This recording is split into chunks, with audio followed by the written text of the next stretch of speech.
Aleluia. Ó Senhor, vossas palavras são espírito e vida. As palavras que dizeis bem que são de eterna vida.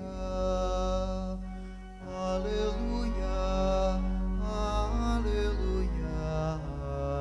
Aleluia.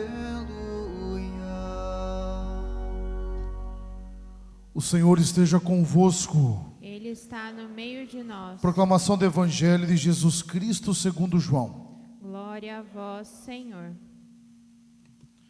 Naquele tempo, muitos dos discípulos de Jesus que o escutaram disseram: essa palavra é dura, quem consegue escutá-la? Sabendo que seus discípulos estavam murmurando por causa disso mesmo, Jesus perguntou: isto vos escandaliza? E quando virdes o Filho do Homem subindo para onde estava antes? O Espírito é que dá vida, a carne não adianta nada. As palavras que vos falei são Espírito e vida, mas entre vós alguns que não creem. Jesus sabia desde o início quem eram os que não tinham fé e quem havia de entregá-lo. E acrescentou: é por isso que vos disse, ninguém pode vir a mim, a não ser que lhe seja concedido pelo Pai. A partir daquele momento, muitos discípulos voltaram atrás e não andavam mais com ele. Então Jesus disse aos 12: vós também vos quereis ir embora? Simão Pedro respondeu: a quem iremos, Senhor? Tu tens palavras de vida eterna. Nós cremos firmemente e reconhecemos que tu és o Santo de Deus.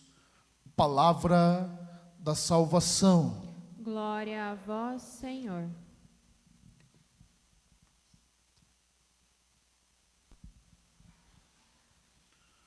Nós celebramos o 21º domingo do tempo comum, e a palavra de Deus nos exorta hoje quanto à maneira que temos experimentado e vivido a nossa fé, sem barganhar, sem colocar as nossas condições e critérios, mas acolher a palavra como de fato ela é. Semana passada nós celebrávamos a solenidade da Assunção de Nossa Senhora.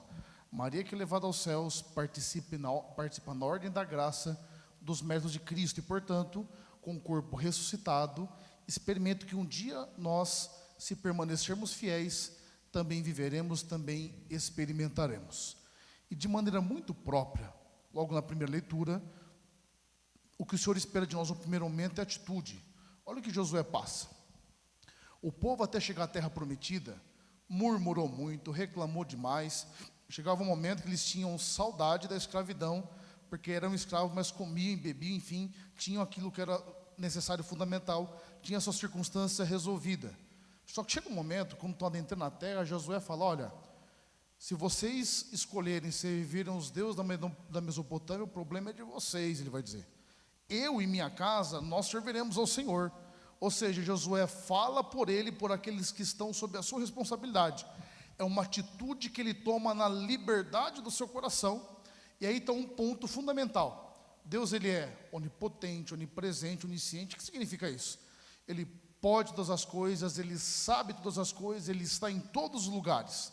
Só que ele escolheu, segundo o desígnio da sua vontade, do seu amor, respeitar a liberdade humana.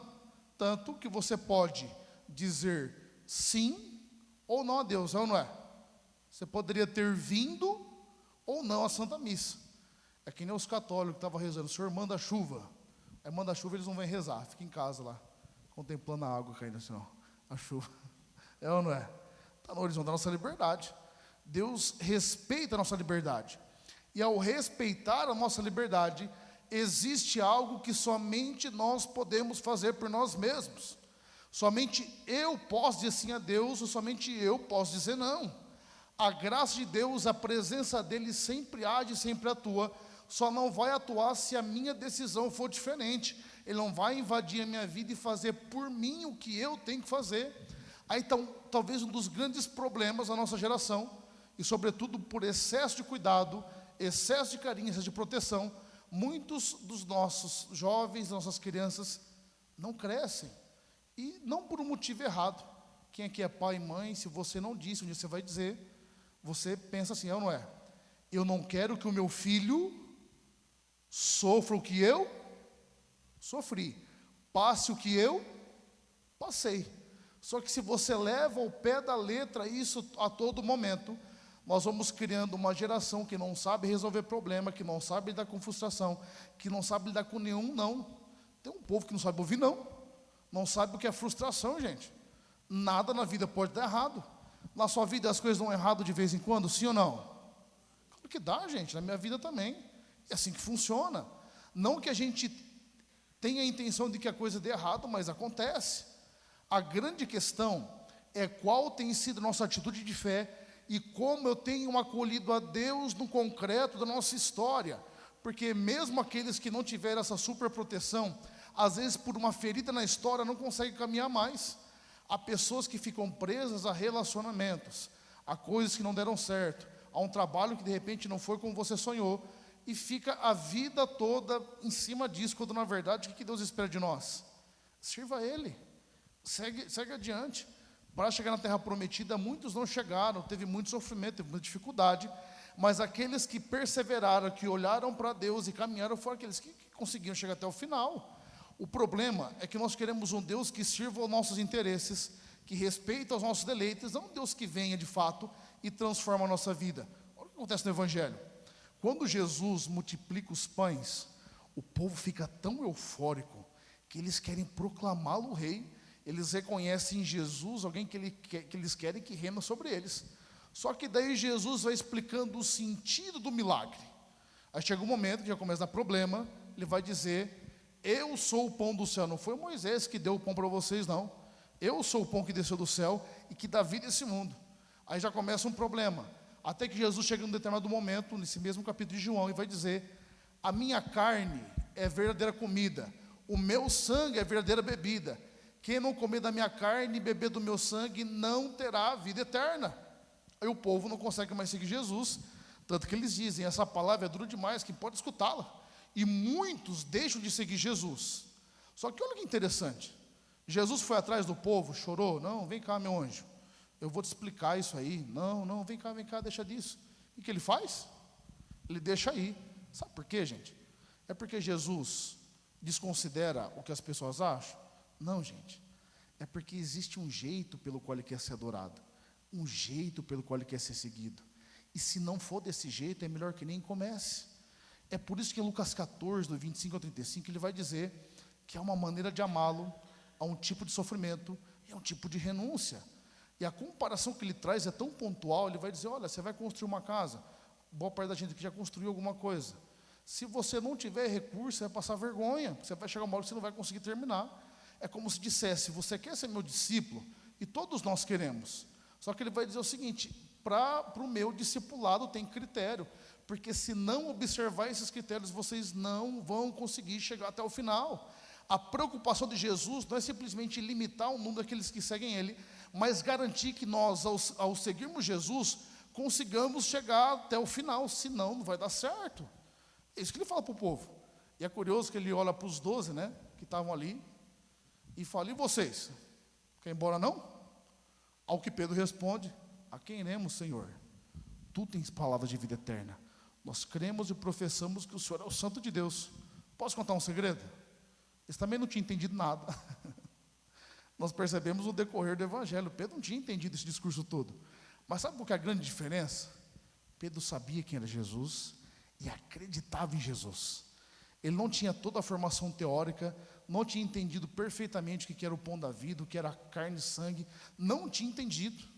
Tanto que no capítulo 13 ele fala que vai dar vida por Jesus, no 18 ele nega, enfim. Mas Pedro confiava plenamente em Jesus. Não tem alguns momentos da nossa vida em que a gente não entende muito bem o que está acontecendo? Sim ou não? Parece que começa a dar um monte de problema aqui, você fez tudo certo, não sei porque deu errado, você está caminhando na fé, e parece que quando você está caminhando, você sempre acha alguém que está caminhando menos, está mais abençoado que você.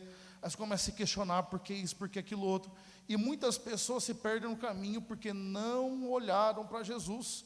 Se nós soubermos quem Ele é, o amarmos por aquilo que Ele é, nós não vamos nos perder, porque Ele vai nos conduzir. E mesmo as contradições da nossa história, as dificuldades, quando nós olhamos para Ele e perseveramos, nós vamos entendendo o porquê de cada coisa, o porquê de cada realidade. É preciso nós voltarmos o coração a Ele e começarmos a procurá-lo pelo jeito certo, dos motivos certos. Só que o problema nosso, nós somos uma geração que não consegue ouvir umas coisas. A segunda leitura de hoje, fiquei só olhando para os casais, né? Porque aí quando fala, mulheres, sejam submissas aos vossos maridos. Só vê os homens falando, não, está ouvindo ali, né? Lá em casa eu só sou um pau mandado. Olha o que está dizendo a palavra. Só que aí depois vai dizer, maridos, amem as vossas esposas como Cristo amou a sua igreja e se entregou por ela. O que está dizendo aqui não é uma relação de subserviência, nem de mais ou de menos valor. Está dizendo que existe uma hierarquia espiritual que tem que ser observada e uma profundidade no sacramento grandioso. E sabe por que nós temos dificuldade de entender isso? A nossa geração não sabe o que é sacramento do matrimônio, quando lá o que é sacramento. Se soubesse o trabalho que dá, gente, quando o povo quer batizar uma criança, por exemplo, de me perguntar assim, ó padre, o padrinho de batizado tem que ser batizado? Eu falei, acho que tem, né? Você percebeu? Ou se não, quer casar com todo respeito aos animais, mas quer que o cachorro entra, não sei o que tem que entrar. Perdeu a noção do sacramento, gente. Virou um evento social. Pelo amor de Deus, não estou falando mal dos animais. Mas ficou claro que não cabe no momento, sim ou não? Ô, gente, não cabe, é ou não é? Aí se vive um momento de maneira social e batizado é pior ainda. Teve vezes que a gente está celebrando o batizado aqui, você tem que pedir para o povo parar de conversar. Pode estar abençoando as águas, estão tendo foto, fazendo pose para foto. Nós perdemos a noção do que são sacramentos, perdemos a noção do que estamos celebrando, e por essa falta de noção dos princípios, nós não entendemos a hierarquia que o próprio Deus colocou sobre a realidade. E deixa eu dizer, o fato de eu não reconhecer um princípio que é de Deus, muda o princípio? Claro que não. O que vai mudar o que eu vou colher de Deus se eu não observar o princípio. Se nós não tomarmos cuidado, vai chegar um momento que a gente vai querer mudar todas as coisas em benefício próprio. E aí que está o grande problema, gente. A palavra, quando ela é dita de Deus, é uma palavra que expressa plenamente a realidade. Ela não está aqui para fazer uma massagem no meu ego, para conformar-se à minha vida, mas para que eu me conforme à palavra. Se eu, quando escuto a palavra, eu não sinto um desejo de mudar, não sinto incômodo, alguma coisa está errada, porque a palavra de Deus sempre vai me levar a uma transformação de vida. Mas aí que está o problema, nós não queremos que a palavra transforme a nossa vida. Nós queremos que ela resolva aquilo que não está dando certo, talvez não está tão legal, mas no fundo, a gente quer continuar vivendo do mesmo jeito, da mesma maneira, com os mesmos vícios, com as mesmas procuras, e é por isso que muitas vezes não engrena. E quando começa a dar as coisas errado, a gente tem a pachorra ainda de dizer, nossa, mas por que está acontecendo isso na minha vida? Como se fosse um santo, né? Uma santa. Não estou dizendo que é uma causa matemática sobre as coisas que estamos vivendo, mas a necessidade de voltarmos para a palavra. Agora, já parou para pensar? O que aconteceu com aqueles que deixaram de seguir Jesus depois que acontece todo o mistério da paixão, morte e ressurreição? Depois que eles viram tudo que Jesus fez e realizou, quando chegou na eternidade, porque perderam a oportunidade de estar ali entre eles. Olha, se nós não tomarmos cuidado, nós seremos esses que, em algum momento, não quisemos mais seguir, achamos que não precisávamos mais, e vamos perder a oportunidade das nossas vidas. Para encerrar, olha para Jesus hoje, confia nele a sua situação, mas siga ele do jeito que ele quer ser seguido. Ninguém perde nada por seguir Jesus. Papa Bento XVI, de 2005, da Sumo Pontificado, ele vai dizer, gente, não tenha medo de Jesus não, ele não nos tira nada, mas nos dá tudo, porque ele é o tudo. E se nós não tivermos essa clareza, nós não viveremos plenamente o que Deus espera e quer de cada um de nós, e não vai haver verdadeira realização. Feche os seus olhos, baixe a sua cabeça.